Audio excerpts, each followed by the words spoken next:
Good afternoon students. तो भाई आज की इस वीडियो में हम अपना फर्स्ट चैप्टर जो है हमारा बचा हुआ उसको कंप्लीट करते हैं। फर्स्ट चैप्टर में हम पढ़ रहे थे इंडियन इकोनॉमी जो है हमारी, उसकी क्या कंडीशन है, क्या कंडीशन थी on the way of independence. हम एग्रीकल्चर कंडीशन के बारे में पढ़ चुके हैं, इंडस्ट्री की कंडीशन के बारे में पढ़ चुके हैं और फॉरेन ट्रेड की कंडीशन के बारे में पढ़ चुके हैं। ठीक है, तो इस वीडियो में हम सबसे पहले डेमोग्राफिक प्रोफाइल के बारे में पढ़ेंगे। ठीक है, कि हमारी कंट्री का जो डेमोग्राफिक प्रोफाइल था at the time of independence, क्या कंडीशन थी उसकी।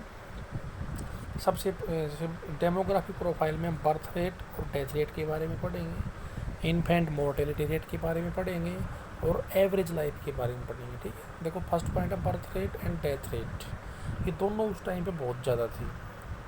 इसका मतलब ये है कि जो मेडिकल फैसिलिटी थी वो काफ़ी कम थी हमारे कंट्री में। ठीक है, और पॉवर्टी भी ज़्यादा थी, लोगों के पास पैसे नहीं थे अपने मेडिकल ट्रीटमेंट के लिए। Both birth rate and death rate are very high, nearly 48 and 40 per thousand respectively. High birth rate and high death rate suggest a state of massive poverty in the country. Second point है infant mortality rate. भाई बच्चों, infant mortality rate होता है कि जो 1 साल से कम as के बच्चे हैं पर 1000 अगर बच्चे पैदा हुए हैं तो उनमें से कितनों की डेथ हो गई है उनकी एज 1 साल होने से पहले। इन्फेंट मोर्टेलिटी रेट जैसे death rate of children below the age of 1 year per 1000 live birth was very high. It was about 218 per 1000। कितनी थी, अगर 1000 बच्चे पैदा होते थे तो 1 साल के होने से पहले ही 218 की डेथ हो जाती थी, जबकि प्रेजेंट में ये केवल 32 है। तो high infant mortality rate is a sign of poor health care associate with extreme poverty.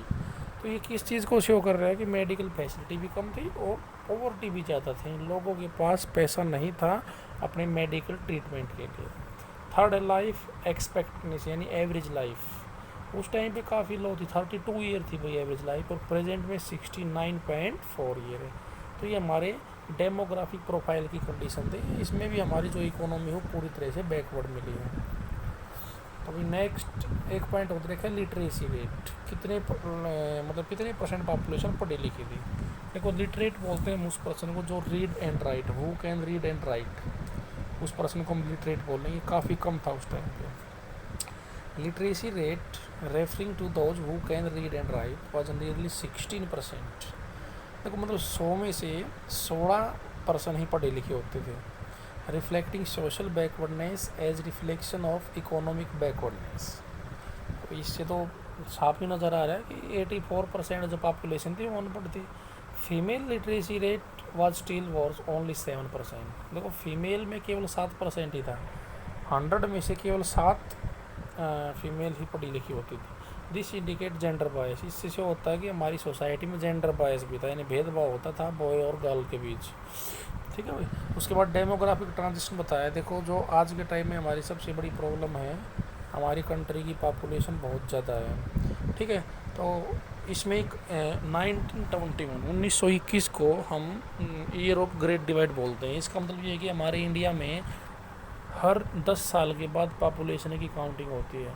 तो 1921 से पहले हमने जितने बार भी 10 साल के बाद अपनी कंट्री की काउंटिंग की पॉपुलेशन की, कभी हमारी पॉपुलेशन बढ़ी मिलती थी, कभी घटी मिलती थी। लेकिन 1921 के बाद से लेके अब तक किसी भी सेंसस में पॉपुलेशन घटी हुई नहीं मिली है, कंटिन्यूसली बढ़ती जा रही है पॉपुलेशन। इसलिए हम 1921 को ईयर ऑफ ग्रेट डिवाइड बोलते हैं। देखो फर्स्ट पॉइंट दे रखा है, the history of demographic transition 1921 is regarded as the year of great divide. Second point है prior to 1921 population growth in India was never consistent. मतलब पॉपुलेशन जो growth थी वो कंसिस्टेंट नहीं थी। Size of population kept fluctuating increasing in one census and decreasing in the other. कभी population घटी हुई मिलती थी, कभी बढ़ी हुई मिलती थी, मतलब कंसिस्टेंट नहीं था। अब प्रेजेंट में मतलब 1921 से लेके आज तक जब भी हम हर 10 साल में काउंटिंग हुई है पॉपुलेशन की, 1931 में हुई, 1941 में, 1951 में, एक बार भी पॉपुलेशन घटी हुई नहीं मिली है, कंसिस्टेंट रेट से ही इंक्रीज होती जा रही है। थर्ड पॉइंट है after 1921 population in India recorded A consistent rise, यानी 1921 से लेके पॉपुलेशन लगातार बढ़ती जा रही है। Thus the census 1901 show a decline of 0.0 crore in total population. मतलब 1901 का जो सेंसस था, जो 1901 में काउंटिंग हुई थी पॉपुलेशन की, तो उसमें हमारी पॉपुलेशन घटी हुई मिली थी। ठीक है भाई। अगला पॉइंट था सेंसस 1911 का जो सेंसस था उसमें जो हमारी पॉपुलेशन थी 1,38,00,000 बढ़ी हुई मिली थी। उसके बाद 1921 का जो सेंसस था उसमें हमारी पॉपुलेशन घटी हुई मिली थी 0.07 crore. From the year 1921 onward, 1921 से लेके आज तक total population India never decline. उसके बाद हमारी पॉपुलेशन कभी नहीं घटी है, हमेशा बढ़ी हुई मिली है। It show A consistent rise. The census 1931 recorded A rise of 2.76 crore. 1941 में 3.96 करोड़ बढ़ी मिली है। 1951 में 4.24 करोड़। ठीक है। A consistently rising population led to excessive burden of maintenance investment. It is an expenditure which a country has to incur on the maintenance of existing population. तो country की population लगातार बढ़ती जा रही है, तो इसका क्या है, हमारे जो रिसोर्सेज हैं उन पर ज़्यादा प्रेशर आएगा। When the maintenance investment is high, growth oriented investment रहेंगे। अगर पॉपुलेशन को मेंटेन करने में ही गवर्नमेंट का खर्चा ज़्यादा होगा तो ग्रोथ पे पैसा कम खर्च पाएगी गवर्नमेंट। ठीक है। नेक्स्ट पॉइंट देखिए, high maintenance and low growth oriented investment on the way of independence another features of Indian economy pointing towards it's backwardness and strength. मतलब मेंटेनेंस पे ज़्यादा पैसा खर्च किया गवर्नमेंट ने, पॉपुलेशन ग्रोथ पे नहीं कर पाई, तो ये भी एक हमारा बैकवर्डनेस का साइन था उस टाइम पे। However, the underlying fact in that till 1951 the rise in Indian population was never alarming. It ranged between middle to modest। मतलब 1951 तक पॉपुलेशन के जो इंक्रीज तो हो रही थी, लेकिन जो स्पीड थी वो काफ़ी ज़्यादा नहीं थी, मॉडरेट स्पीड थी। लेकिन it was only from 1951 onward that the rise in population became explosive in nature। The country started facing a serious challenge in terms of population explosion। लेकिन 1951 के बाद पॉपुलेशन ज़्यादा स्पीड से इंक्रीज हो रही है, जो हमारे लिए बहुत बड़ी प्रॉब्लम क्रिएट करेगा फ्यूचर में। ऑक्यूपेशन स्ट्रक्चर बताया उसके बाद, यानी कितने परसेंट पॉपुलेशन प्राइमरी सेक्टर में इंगेज थी, कितनी सेकेंडरी में और कितनी टर्शियरी में। देखो प्राइमरी सेक्टर में 1951 का सर्वे है ये, 72.7% पॉपुलेशन प्राइमरी सेक्टर में इंगेज थी। प्राइमरी सेक्टर में मेनली हम एग्रीकल्चर और उससे रिलेटेड एक्टिविटी शामिल होते हैं।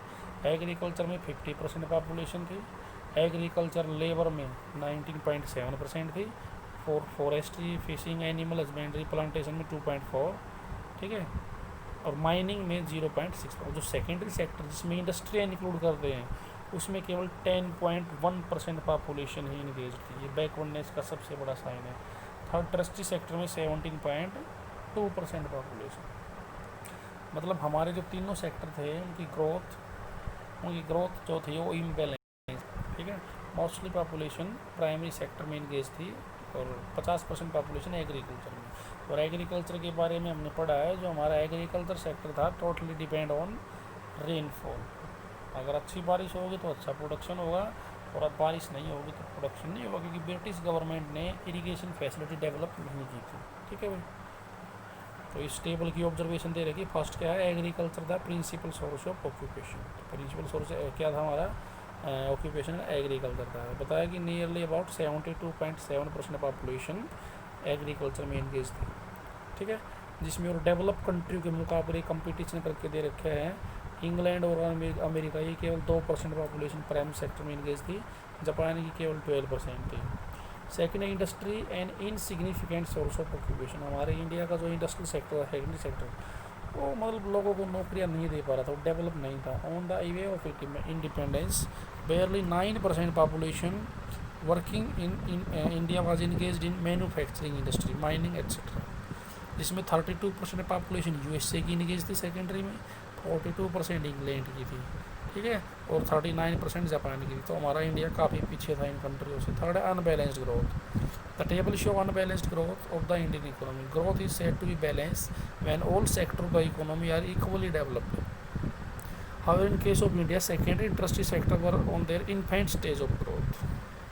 मतलब बैलेंस ग्रोथ उसको बोल रहे हैं इसमें तीनों सेक्टर डेवलप हो, लेकिन यहाँ पे हमारी मोस्टली पॉपुलेशन तो प्राइमरी सेक्टर में इंगेज थी। तो जो हमारा सेकेंडरी सेक्टर है, टर्शियरी सेक्टर, वो बिल्कुल नाम मात्र की ग्रोथ थी, उसमें इन्फेंट स्टेज ऑफ ग्रोथ था। यानी ग्रोथ धीरे धीरे स्टार्ट हुई थी उस टाइम पे।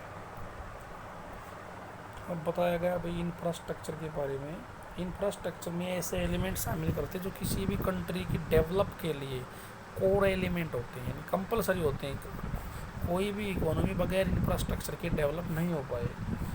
Infrastructure refers to the element of economic change like means of transport, communication, banking, power, energy, and the element of social change like growth of education, health and housing facility which serve as a foundation of for growth and development of. किसी भी country की growth और development के लिए वहाँ infrastructure develop होना बहुत ज़रूरी है, क्योंकि जिस कंट्री में ट्रांसपोर्ट फैसिलिटी नहीं होगी, कम्युनिकेशन फैसिलिटी नहीं होगी, पावर की कमी होगी, स्कूल नहीं होंगे, अच्छे हॉस्पिटल नहीं होंगे, तो वो कंट्री कभी भी डेवलप नहीं हो सकती।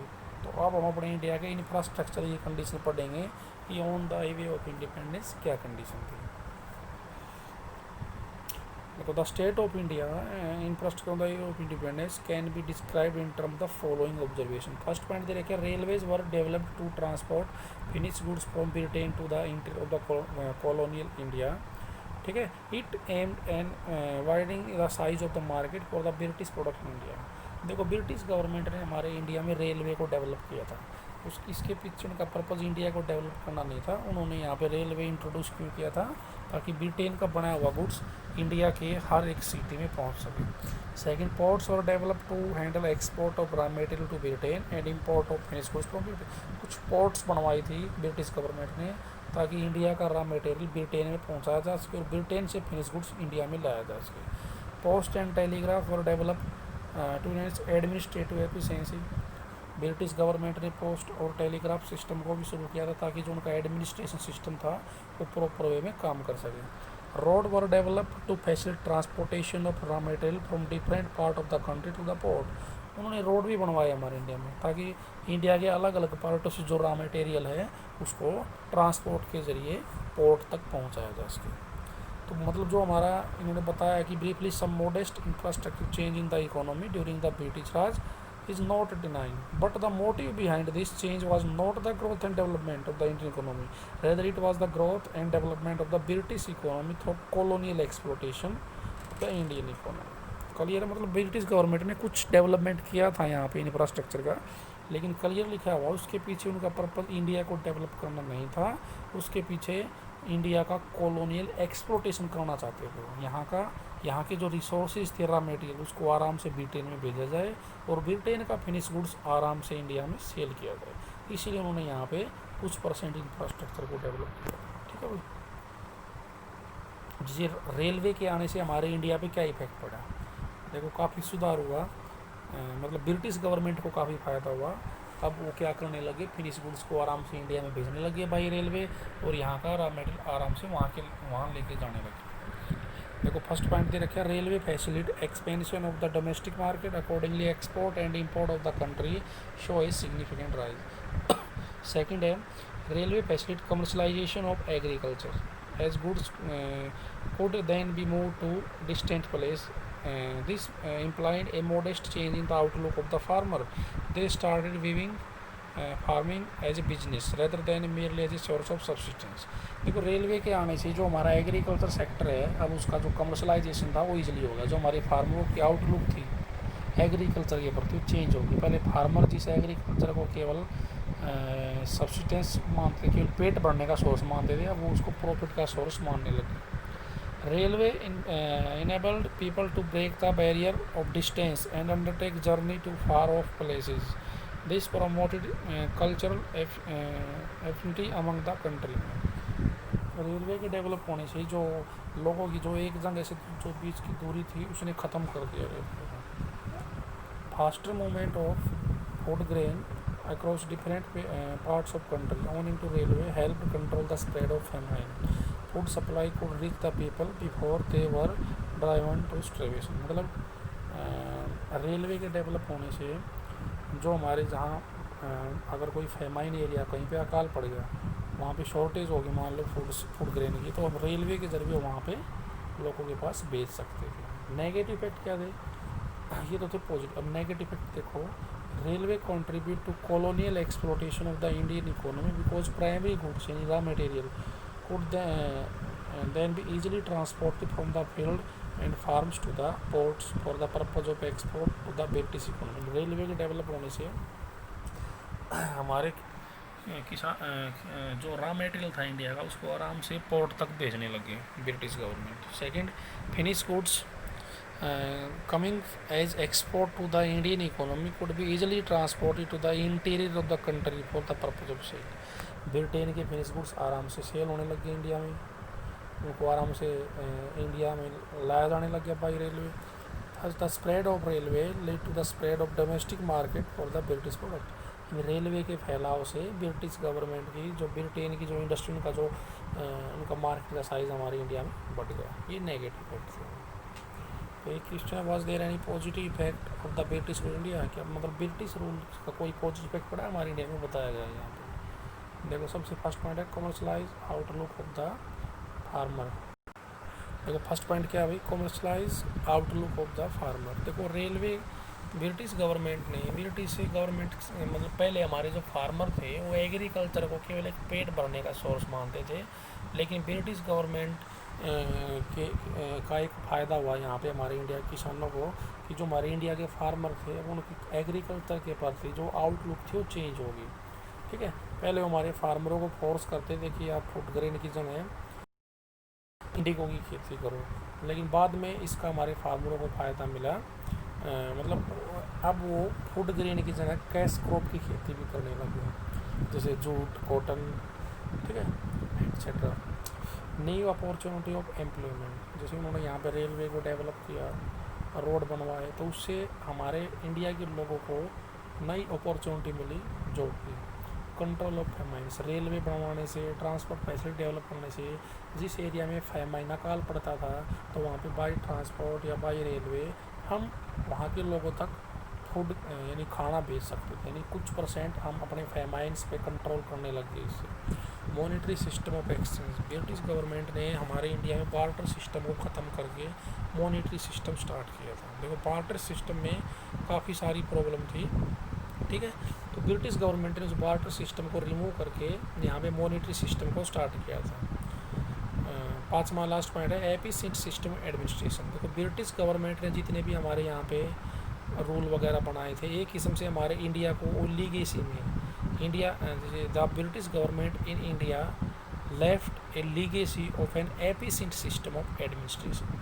मतलब वो यहाँ से चले गए, लेकिन जितने भी जो हमारे रूल वगैरह हैं बहुत सारे लॉ ऐसे हैं जो ब्रिटिश गवर्नमेंट के द्वारा बनाए हुए हैं और आज भी वही फॉलो होते हैं इंडिया में। ठीक है, तो ये कुछ % पॉजिटिव इफेक्ट भी थे ब्रिटिश गवर्नमेंट के हमारे इंडिया में।